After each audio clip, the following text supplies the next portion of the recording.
আমরা এই দুনিয়াতে ছিলাম না, আমাদের কোনো অস্তিত্ব ছিল না, আমাদের কোনো নাম ছিল না, আমাদেরকে কেউ চিনতো না, জানতো না।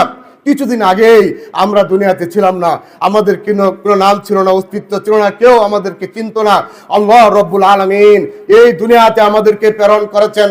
আল্লাহ তাআলা এই পৃথিবীতে আমাদেরকে একটি দায়িত্ব দিয়ে প্রেরণ করেছেন, আল্লাহর ইবাদত করার জন্য আল্লাহ তাআলা আমাদের প্রেরণ করেছেন। এই পৃথিবীতে আমাদের কাজ হলো আল্লাহর ইবাদত করা। আল্লাহ রব্বুল আলামিন মানুষকে ডাক দিয়া বলেন, ও আদম সন্তান, শুনো শুনো, মা খালাকতুল জিন্না ওয়াল ইনসা ইল্লা লিয়াবুদুন।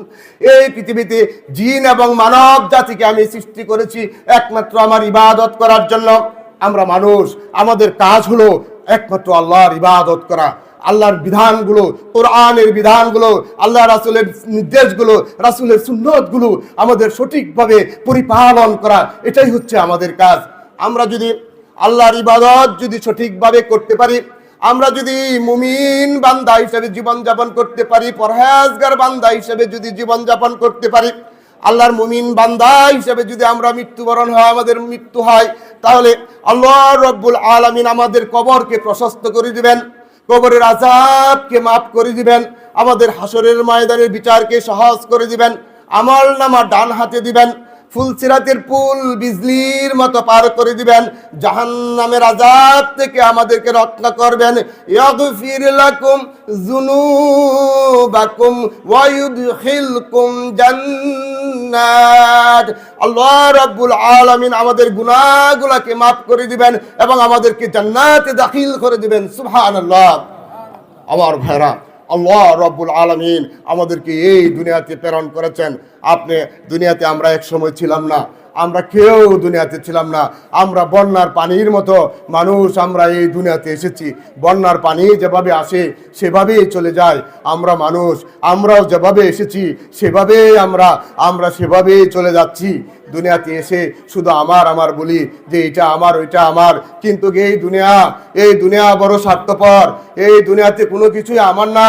এই দুনিয়া আমাদেরকে এখানে থাকতে দেয় না, দুনিয়া আমাদেরকে তাড়িয়ে দিতে চায়। আপনারা আমাদের পূর্বপুরুষের কথা যদি আমরা চিন্তা করি, আমার বাপ দাদারা তারা এই দুনিয়াতে এসেছিল, তারা দুনিয়াতে থাকতে চেয়েছিল, তারা দুনিয়াতে ঘর বেঁধেছিল, তাদেরকে এই দুনিয়া, এই স্বার্থপর নিষ্ঠুর দুনিয়া তাদেরকে থাকতে দেয়নি। আমাদেরকেও থাকতে দিবে না, আমাদেরকেও এই দুনিয়া তাড়িয়ে দিবে। কিছুদিনের মধ্যেই আমরা এই দুনিয়া ছেড়ে চলে যাব। আমার ভাইরা, আমরা এই দুনিয়াতে থাকতে আসিনি, আমরা এই পৃথিবীতে পরীক্ষা দেওয়ার জন্য এসেছি।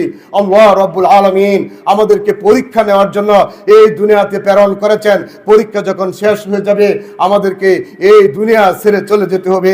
আমার ভাইরা, আল্লাহ রাব্বুল আলামিন একটি নির্দিষ্ট হায়াত দিয়ে আমাদেরকে এই পৃথিবীতে প্রেরণ করেছেন। আমরা যখন দুনিয়াতে এসেছিলাম একবারে খালি হাতে এসেছিলাম। আমরা কোনো কিছুই দুনিয়াতে আসার সময় আমরা নিয়ে আসিনি, কিন্তু আমরা মৃত্যুর পরোয়ানা, একটা মৃত্যুর পয়গাম আমরা সাথে করে নিয়ে এসেছি। আল্লাহ রাব্বুল আলামিন কুরআনুল কারীমের মধ্যে বলেছেন, আল্লাযী খালাকাল মাউতা ওয়াল হায়াতা। আল্লাহ তাআলা এখানে মৌতকে আল্লাহ তাআলা আগে উল্লেখ করেছেন, হায়াতকে পরে উল্লেখ করেছেন।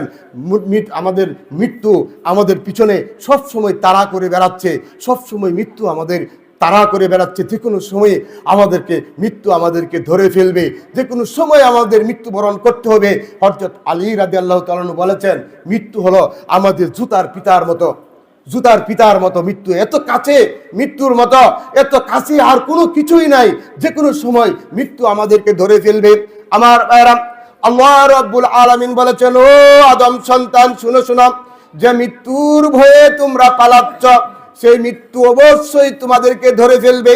তোমরা যদি শক্তিশালী বুরুজের ভিতরে থাকো, শক্তিশালী অট্টালিকার ভিতরেও থাকো, ওয়ালাউ কুনতুম ফি বুরুজিম মুশাইয়াদা, তোমরা যদি শক্তিশালী বুরুজের ভিতরে থাকো, শক্তিশালী অট্টালিকার ভিতরে থাকো, তোমরা যদি পাথরের ভিতরেও লুকিয়ে থাকো, তারপরেও তোমাদেরকে মৃত্যুবরণ করতে হবে। মৃত্যুর হাত থেকে বাঁচার কোনো পথ নাই। কোনো উপায় নাই।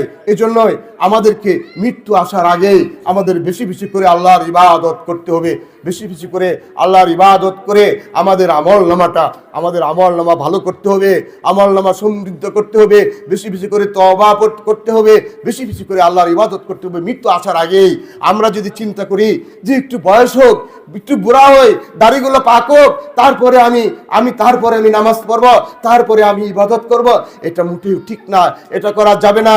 কারণ মৃত্যুর সময় যখন চলে আসবে, এক মুহূর্ত সময় আমাদেরকে অবকাশ দেওয়া হবে না।